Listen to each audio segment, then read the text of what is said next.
पुराने समय में एक राज्य था, समृद्ध, विशाल और गौरवशाली। उसके राजा वीरेंद्र सिंह को युद्ध में कोई हरा नहीं सकता था, मगर प्रजा के दुख और दर्द से वो अनजान थे।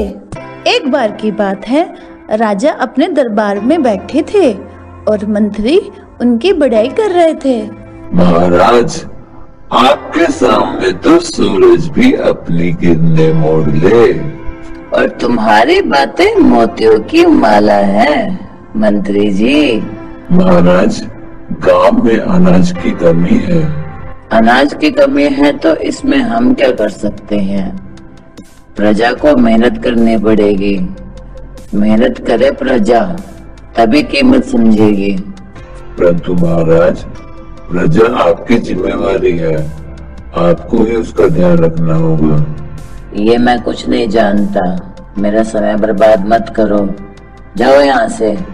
राजा को लगा ताकत सिर्फ तलवार में है, लेकिन किस्मत ने उन्हें एक नई लड़ाई के लिए तैयार कर रखा था। महल की ऊंची दीवारों के पार भूख और मजदूरी का साम्राज्य फैला था।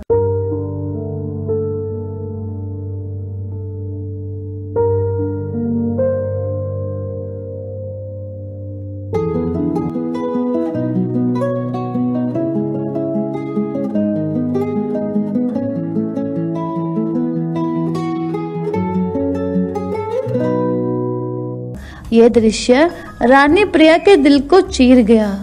महारानी, बच्चे भूखे हैं और खेत सूखे हुए हैं, हम क्या करें महारानी? क्या राजा को ये सब पता नहीं है? क्या तुमने राजा को नहीं बताया? महारानी, राजा को सब पता भी हो तो भी क्या ही फर्क पड़ता है। तुम ऐसा क्यों बोल रही हो? ऐसा क्या हुआ जो तुम्हारी आवाज में इतना दर्द है? महारानी, हमने राजा को सब बताया, परंतु राजा हमारी दिक्कतों को सुनकर नजरअंदाज कर देते हैं।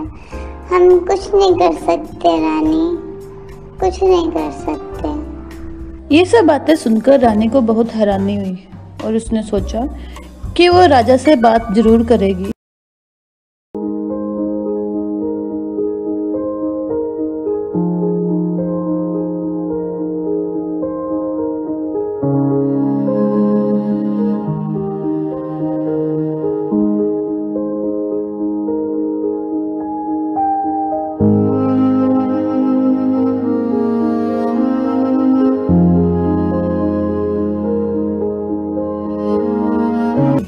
उसी रात रानी ने राजा के दिल का दरवाजा खटखटाया और उम्मीद के साथ राजा के पास आई और बोली, राजा साहब, असली ताज सोने का नहीं, दिल का होता है।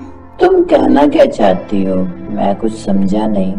मैं आपकी प्रजा की बात कर रही हूँ। आपको सब मालूम है प्रजा में किस तरह लोग भूखे प्यासे हैं। हमें उनकी मदद करनी चाहिए। रानी, मैं युद्ध जीत सकता हूँ, भूख से लड़ना मेरा काम नहीं। राजा के शब्द कठोर थे, मगर रानी की नजरों में उम्मीद अभी भी जिंदा थी। अगले दिन रानी ने राजा को महल से बाहर निकाला।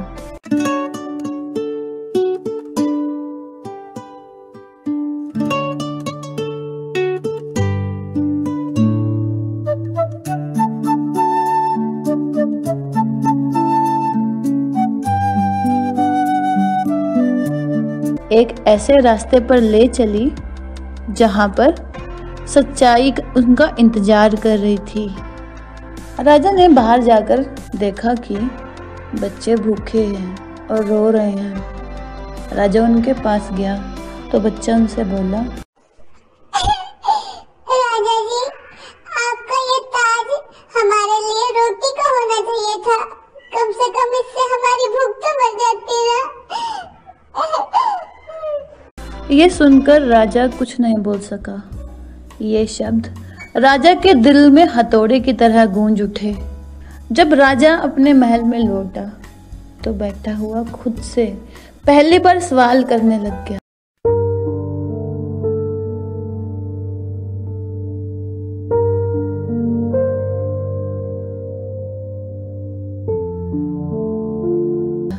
कि क्या मैं सच में राजा हूँ? अगर मेरी प्रजा भूखी है तो मेरे इस राजपाट का क्या फायदा?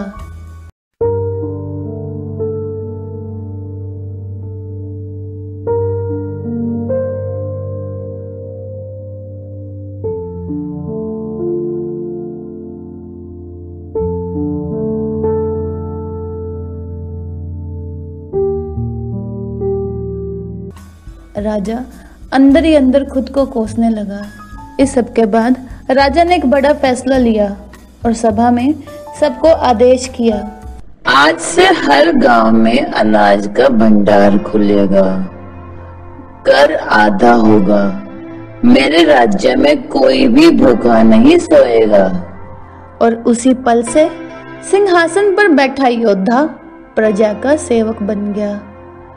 कुछ ही दिनों में भूख की जगह खुशियां लौट आई। ताज के आगे अब फूल बरस रहे थे। सारी जनता खुश थी और राजा का और रानी का खुशियों से स्वागत कर रही थी। राजा जी, आप सच में हमारे दिल के राजा हैं। हम बहुत खुश हैं कि आप हमारे राजा हो। अब ताज के वजन में सोना नहीं, आशीर्वाद था और यही था राजा का असली गौरव।